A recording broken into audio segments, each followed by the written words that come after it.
What the heck is ABM and why is everyone talking about it? Well, here we're going to talk about what account-based marketing is and how you can use LinkedIn ads to execute an ABM strategy. So first, ABM marketing is when you have a set target list of accounts that you want to market and sell into. It starts with the marketing side of things of how am I going to reach these people. So LinkedIn is one of the best platforms to be able to do that because LinkedIn has the most up-to-date information from people because it's self-input into the platform in terms of what's their job title and what company do they work at. So when we try to do company matches, LinkedIn's going to be the best platform to be able to reach the right people at the right companies. So why do people choose to use an ABM approach? It's because in the B2B world, sales cycles tend to be a lot longer. You can see here it's usually between 3 to 6 months for the average sale in the B2B world. And the reason for that is because products and services tend to be more complicated and higher price point. So usually it's not just one person making a decision to make a purchase, but instead they need to involve other people at their company, other stakeholders who are going to sign off to say, to check whether if your solution is going to integrate with their current way of doing things, whether it's on the software side or on the process side. And then also maybe there's different approvals they need to get for different purchases at different price points. So because of that, we don't want to just rely on, maybe our champion in the company who's going to walk around to talk to different people and educate them. Instead, we want to facilitate that by starting by marketing to all these other people who are eventually going to be involved in the decision-making process. So that's why we choose to market to all of them so that it'll speed up that process and make it an easier sell. Also for larger organizations, org charts can be very big and vague and difficult to pinpoint the right perfect person. And also because often there isn't just one right perfect person, maybe there's many people and many different stakeholders. So due to that complexity and higher price points, we just want to start by involving all these stakeholders from the beginning. So in the corporate world, job titles can be vague. There might not be a job title for newer industries or newer products and services. So instead, we're going to maybe focus on a whole department or a whole company that we want to reach.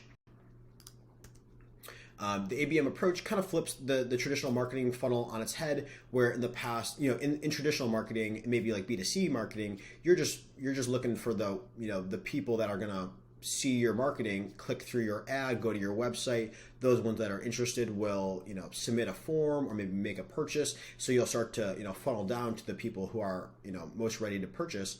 Whereas account-based marketing is kind of an intentional approach where you're going to select the accounts that you want to sell into, and then you're going to build your audience based off those target accounts and then start engaging that audience. So now, how does ABM work? Well, like I said, it's either you're going to be provided with a list saying, hey, here's our target accounts for the quarter or for the year, or you need to build this list. But the nice thing about LinkedIn is whichever format your list is going to be in, maybe you just have a set of company names, maybe you have a set of URLs, maybe you have an email list. There's a lot of different things that LinkedIn can do to help you match those accounts to find them on LinkedIn.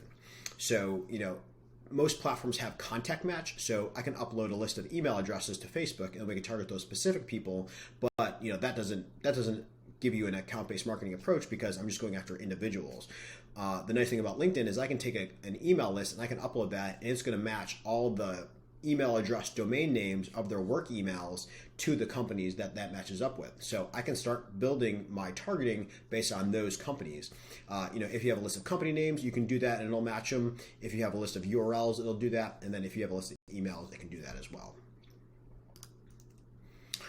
Now, what does this look like in the campaigns? So if you're setting up your marketing campaigns, with LinkedIn standard targeting, you're going to set different demographics. Who are the seniorities I want to target? What are the functions I want to target? But now as we start to add in our accounts, maybe I want to select just specific companies and I can just one by one go in there and add them manually to who I want to target, and then layer in these other types of targeting so I can just reach specific departments or just specific companies on a whole.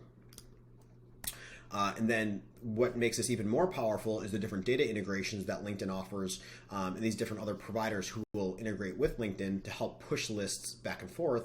And the nice thing here is you can see we have some third-party company lists that we're integrating. So, all my target accounts in the tech sector, all my active prospects in the tech sector, I'm adding into my targeting here. So, this is how you're going to set your ABM approach, is by setting these company lists here. Now, with the data integrations, what's nice is, as my sales team works on these accounts, maybe when they sell an account, they're going to take that off the list, and then as new accounts are added into our into our approach, into our strategy, then those can just be added onto our list here, and then this list can automatically integrate and update as it goes. So, as our salespeople are adding and removing prospects from our list, adding and removing accounts from our list, this is automatically an update, and our campaigns will adjust based off that. The other nice thing is that LinkedIn shows you you can analyze your account penetration using the analytics on LinkedIn. So this is a target account list that I uploaded, and LinkedIn's analyzing this to show me, what is the different engagement of these companies, how many times have I reached them, how many times have they visited my website. So this is some pretty interesting information because I can see what is the engagement level of these different companies, how many people have I reached, how many impressions, how many ad engagements, and then how many website visits. So, this is something that you'll want to reference with your sales team so that they can help prioritize, who are the most active accounts right now on our target accounts list, who's most engaged, who's going to be most receptive to a sales conversation. Your sales team is also prioritizing on their end. They only have so much time in the day. I want to start with the accounts that are most likely to be interested, most likely to buy. So you want to give them this prioritized list so that they can see, hey, Ambev here has been on our website 77 times in the last month. Somebody there is very familiar with our product. So as we start reaching out, let's find that person or people and then start selling into that account. And then also some other interesting information is through the LinkedIn Ads API, you can start pulling out performance data for specific accounts. So depending on how big your target accounts list is, bigger enterprise companies often have very big target accounts lists. So maybe I want to start by prioritizing which companies are showing the most interest in terms of performance. Who's clicking the most, who's submitting leads and contact information the most. Those are the ones that I also want to prioritize for my sales team. So this data here isn't part of it's available just through the LinkedIn Ads interface, but if you use the LinkedIn Ads API, you can pull additional information out to be able to see account level, individual level performance data. And now if you need to build that target accounts list, so like I said, either if you're a marketer, maybe this list is given to you, but if you don't know exactly who it is, maybe you want to start with building that list based on other information that's out there. Now, some interesting things are using intent data to show you, who are the companies that maybe are actively in market. Maybe they're searching for products or services similar to mine, or maybe they posted jobs recently that kind of show that they're hiring for roles in this area. Maybe they're also open to just purchasing a solution rather than hiring somebody for this area. So there's a lot of different tools out there that can help you do this. Here's a few options here: 6 Sense, Terminus, ZoomInfo, Demand Base. There's lots of data tools out there, but what it kind of looks like is you can start building your list by saying who's in what stage of purchasing, how good of a fit are they with my company, what keywords did they search for recently, and in companies over a certain revenue range. You and your company probably know who's likely to be a good fit, but now if I add that in with intent data, then we find people who are most open to a sales conversation. So that's some information about account-based marketing and how you can use LinkedIn ads to execute your ABM strategy. If you'd like help with your LinkedIn ads and executing your ABM strategy, you can go to speedworksocial.com and sign up for a call with us. My name's Anthony. I lead up the advertising division at Speedworks Social. So if you're interested, schedule a call with us and we'll talk further. Thanks.